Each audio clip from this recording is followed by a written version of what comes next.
Essa é uma crise muito particular e eu daria uma dimensão histórica para essa crise. Tal como foi a crise de 30 e tal como foi a crise que pariu uma ditadura de 21 anos. Essa é uma crise que tem uma natureza específica, porque ela revela o esgotamento de um sistema político. A grande maioria da população não se vê representada no sistema, o sistema exibe suas vísceras com uma corrupção monumental. A atuação dos tribunais escapa à lógica formal das pessoas que supunham os tribunais independentes e estão vendo que os tribunais de fato não são independentes, atuam politicamente.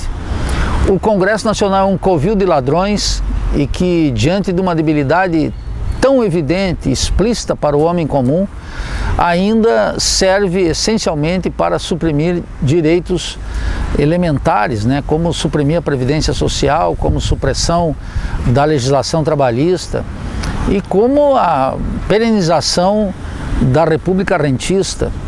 Então, quando os tribunais atuam tão explicitamente de maneira política, quando o sistema político representado no Congresso Nacional é um covil de ladrões que atua explicitamente contra o povo, e quando os partidos políticos, sobretudo os partidos políticos dominantes, já não conseguem mais expressar a vontade popular, isso mostra que o sistema político de fato colapsou.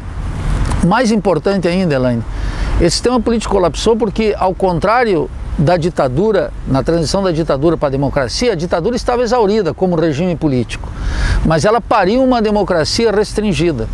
Agora, a classe dominante, que controla o sistema político, não tem nada a oferecer. As sucessivas ameaças de reformas políticas, elas chovem no molhado. Elas não conseguem enfrentar o problema do poder econômico nas eleições, elas não conseguem fazer um sistema político limpo, elas não conseguem nem punir os corruptos fundamentais de todos os partidos dominantes. De tal forma que, aos olhos do cidadão comum, esse sistema não tem mais saída, não tem mais legitimidade alguma, e nem uma eleição direta, que é a tese fundamental que eu defendo, é capaz de restituir legitimidade política, ainda que possa, na aparência, restituir alguma legitimidade eleitoral.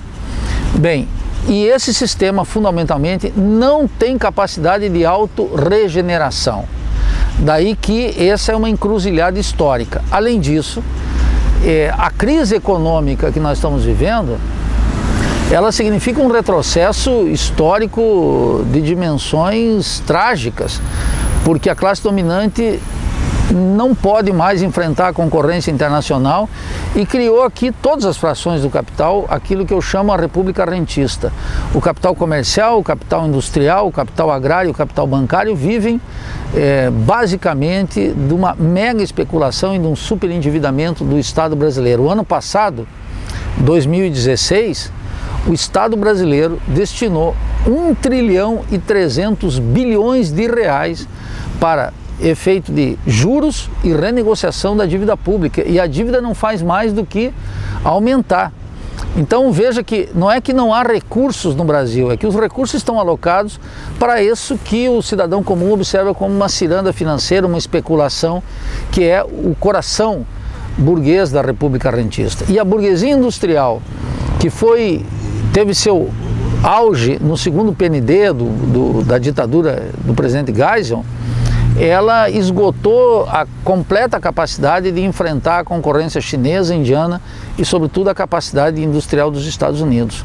Então, adeus àquela burguesia industrial que se localizou no ABCD e que foi motivo de orgulho na periferia capitalista.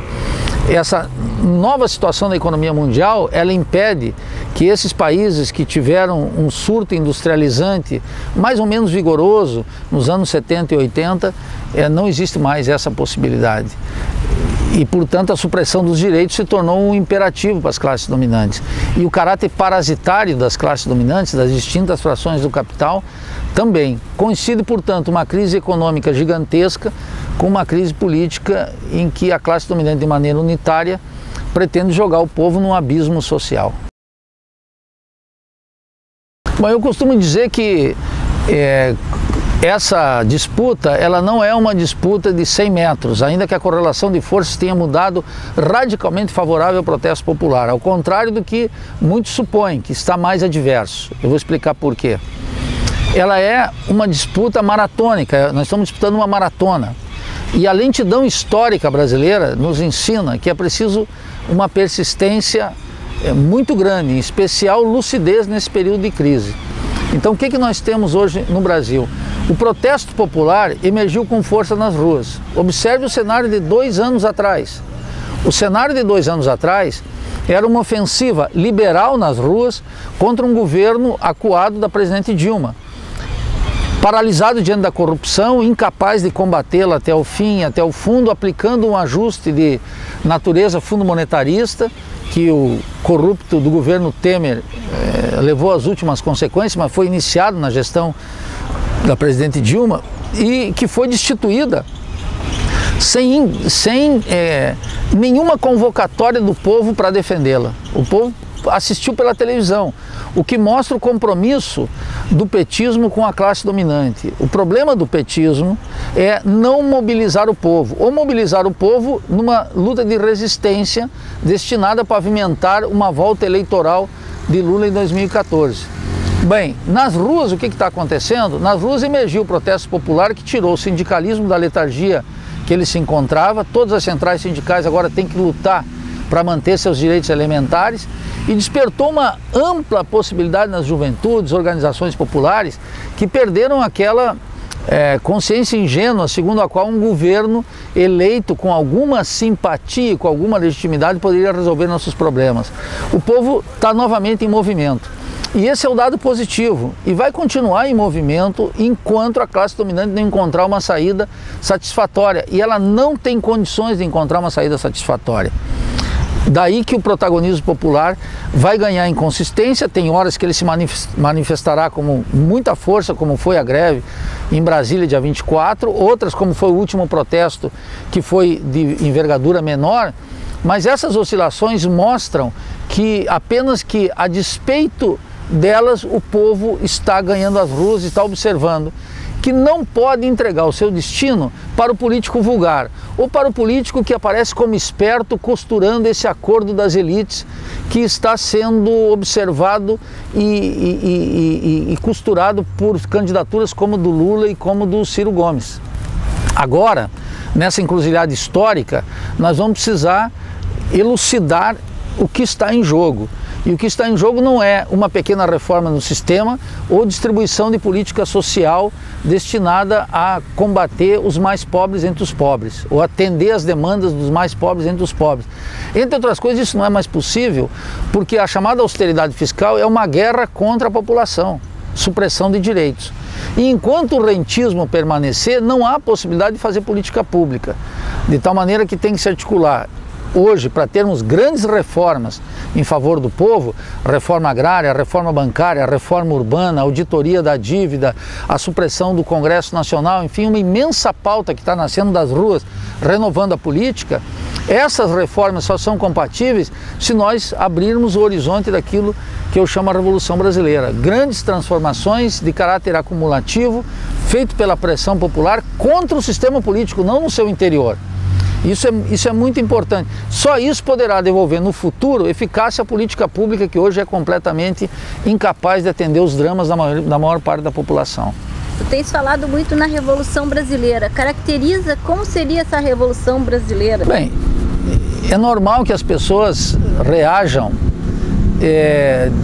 com certo espanto em falar sobre a Revolução, porque a política brasileira, ela o que fez foi precisamente esterilizar o horizonte utópico.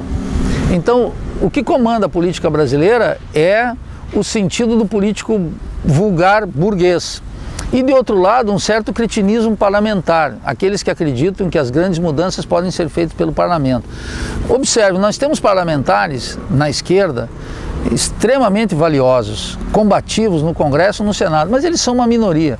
E lá dentro eles cumprem com a função de um parlamentar, dar uma dimensão parlamentar popular para o parlamento muito eficaz.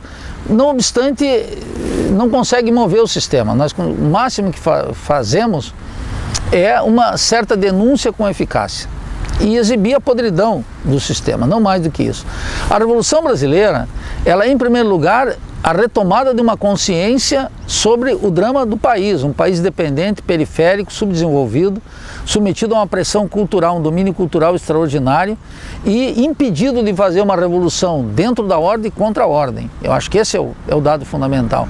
Pautar a Revolução Brasileira é dar um horizonte político para os trabalhadores e dizer muito claramente que dentro do sistema político atual não existe a menor possibilidade de resolvermos qualquer dos dramas sociais que atravessam a vida de milhões de trabalhadores, condenados a salários irrisórios, a um desemprego inédito no Brasil e a uma festa maravilhosa para as classes dominantes no andar de cima.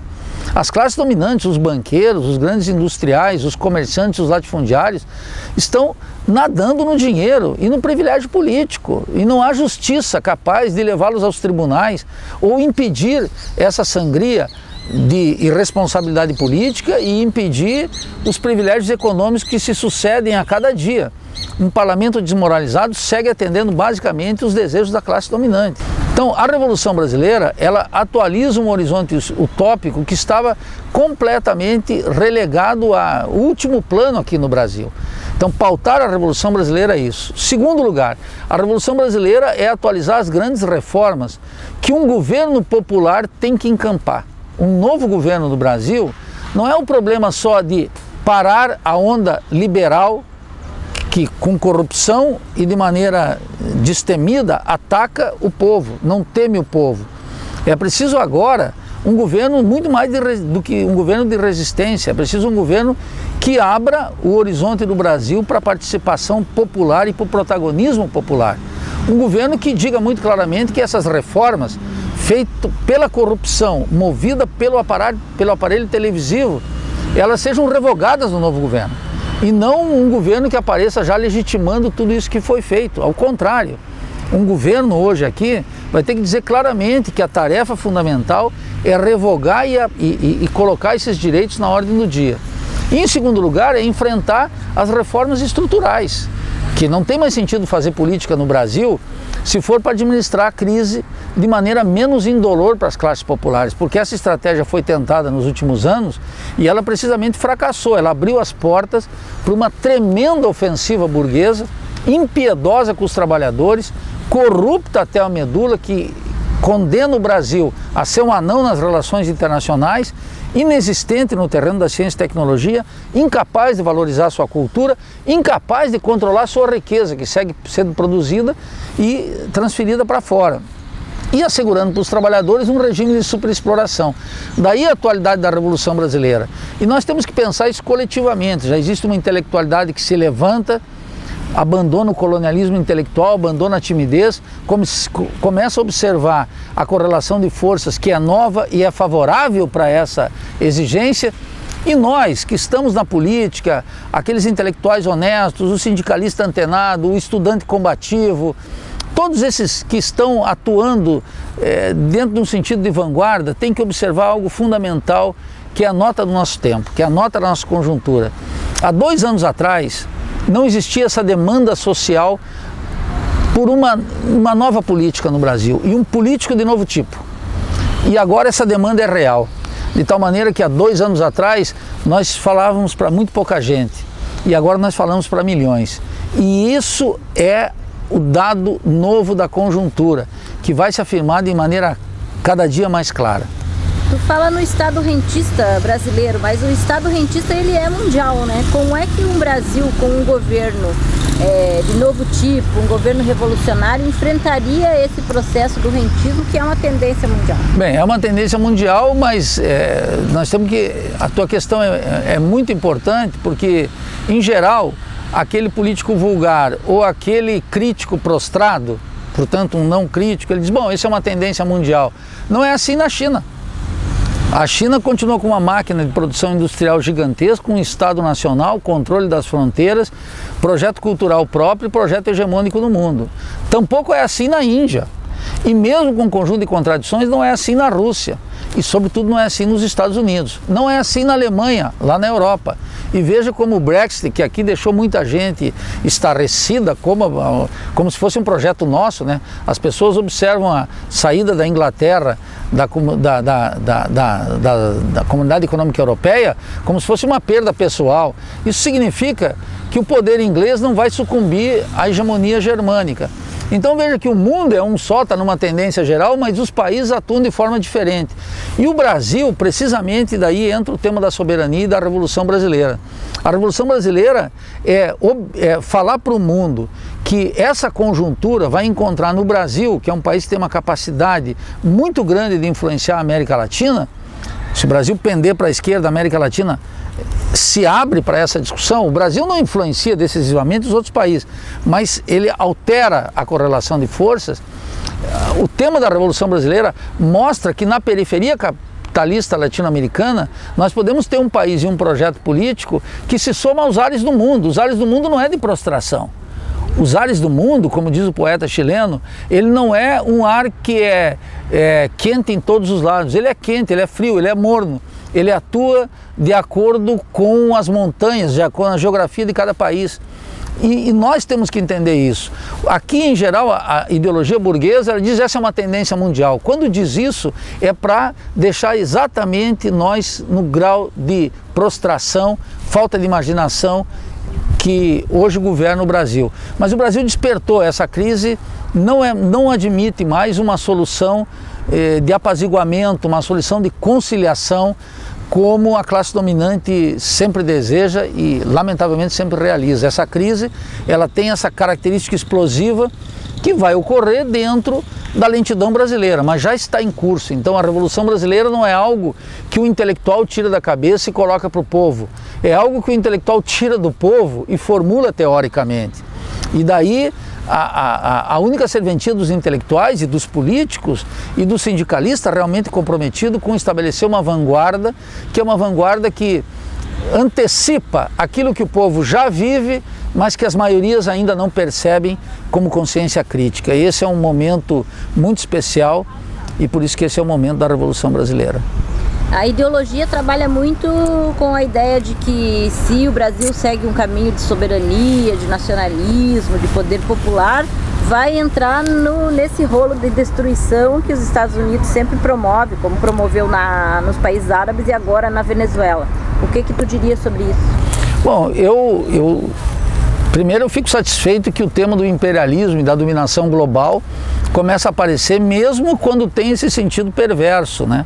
A ideia de que se a gente se mover, vem um Deus ex machina, uma força mundial que é os Estados Unidos, é capaz de paralisar. Nem no mundo árabe, a intervenção estadunidense impiedosa, sanguinária, criminosa, consegue paralisar. Observem aqueles que se prostram, observem, mesmo no desespero, a luta dos árabes para fazer uma nação árabe, fazer uma comunidade árabe das nações.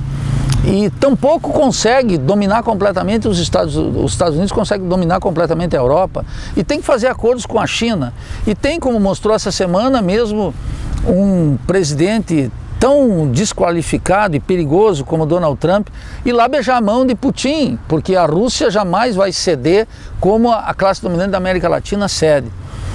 Então eu fico muito contente que essas pessoas descubram que tem a dominação imperialista, porque até agora nós defendimos o conceito de imperialismo como algo fundamental para entender as relações internacionais, e esse é o tipo de gente que negava.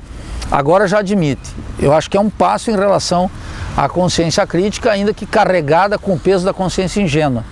O segundo é que observe a situação cubana. Os Estados Unidos hostigam Cuba com guerras bacteriológicas, bloqueio econômico, cerco diplomático, combate cultural, tudo que vocês imaginarem. E não foi capaz de derrotar uma pequena ilha do Caribe. Por quê? Porque tinha um povo que se reconhece como tal. Então, imagine a situação do Brasil, com a imensa riqueza que nós possuímos, com essa capacidade criativa do nosso povo que é extraordinária, com a resistência, com a abnegação. Observe um povo que nas condições miseráveis em que vive, 82,36% da população economicamente ativa ganha até 3 salários mínimos. Esse povo não perde alegria, não perde inventiva, resiste, se esbugalha, trabalha feito louco para dar conta do recado. É uma energia popular extraordinária que os políticos até agora não souberam como captar. Mas ela existe, ela está aí à disposição. Esse país, se levantar, se reconhecer como povo, ele é uma força extraordinária no continente e ele é uma força extraordinária no mundo. De tal maneira que não é possível uma dominação externa se um povo se levanta. E esse povo despertou. Esse é um dado da conjuntura extraordinária. Não estou aqui falando de um otimismo ingênuo. E nem um otimismo que não está sentado na história nossa e com os pés bem postos nessa conjuntura. Porque nós estamos tomando, Elaine, isso é fundamental, para falar da Revolução Brasileira, nós estamos tomando o pulsar da conjuntura brasileira todo dia, observando como a classe dominante não tem uma saída organizada e como o protesto popular está crescendo e a consciência sobre os problemas nacionais aumentando.